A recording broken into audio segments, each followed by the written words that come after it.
Okay, well, there's been a wonderful mixture of voices, a real polyphony. And panelists, thank you for still being here and coming back with us. Now we're going to have a bit of porousness, and we're going to hear the voices of people who are attending, mixing with your own. So I'm going to start with a kind of architectural question, and it has to do with COVID. Do you think that the coronavirus will change how we design structures in the future, similar to how earthquakes are taken into account these days? And if so, what kind of architectural practices would then be implemented that could prove useful in hindering the spread of the world's next pandemic? Tony or Chris? Yeah, I just turned myself back on, and I think, well, one thing, I mean, certainly, certainly the physical part may be a little bit of an escape, but certainly from a mechanical standpoint, heating and ventilating, air conditioning, the filtration systems may be a little bit more precise. I mean, certainly when we do hospital work, and I'm involved in a lot of hospital construction work, we're using higher, more efficient HEPA-type filters, filtrations like that, and that would help at least minimize, if not eliminate, the spread of a virus type of difficulty. The question would be is what that cost directly related. And we are using more high efficiency filters, and even the residential homes more so than before. So that would be my first thought at this point. Great. And we also have Chris joining us. Andy, please feel welcome. Yeah, maybe I can add to that. Yes, I think in the near future it will. It's a big question mark how much it will impact us in the long-term future. Something like earthquakes is a reoccurring event.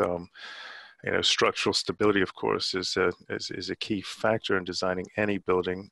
Whereas something like a pandemic that happens once in a generation, our memories tend to be short.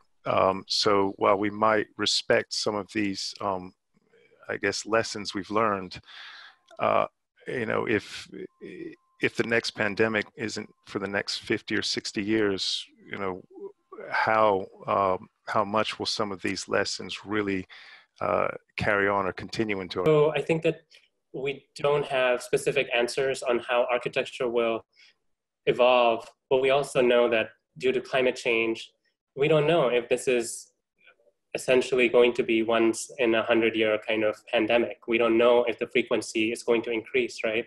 So I expect that we're going to be thinking about air circulation a lot more, maybe thinking about ventilation and natural sources of cooling and heating.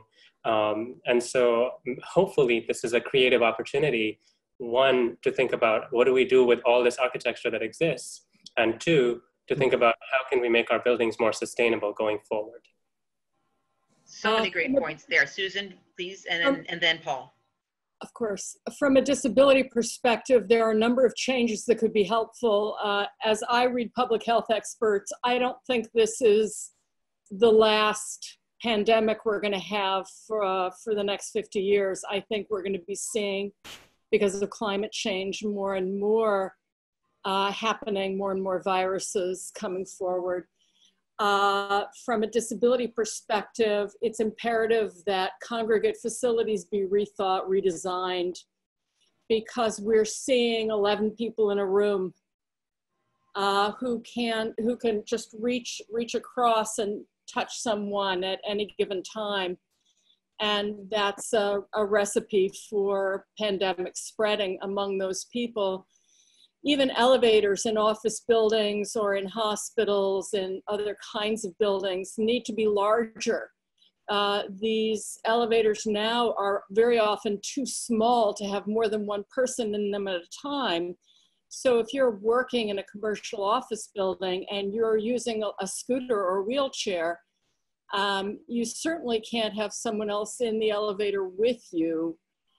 In a pandemic context, you need larger spaces. Ventilation, I agree, is key as well.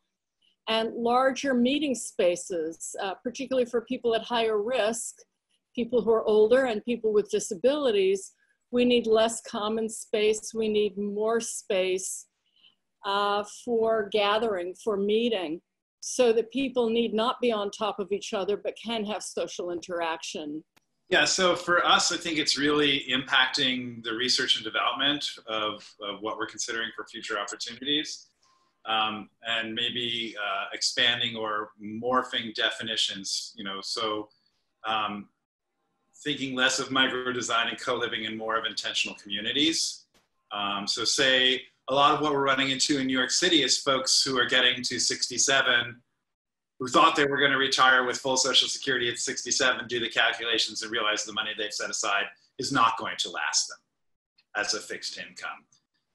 And that, if they own real estate, they could sell their real estate and have that pool of money, but then they wouldn't be able to find another place in a neighborhood that they'd like to live in because of the cost of living. So part of it is say 4 lesbians who know each other, sell off their real estate and buy a building in Tribeca and make 4 condos and do an intentional community together rather than living inside each other's spaces.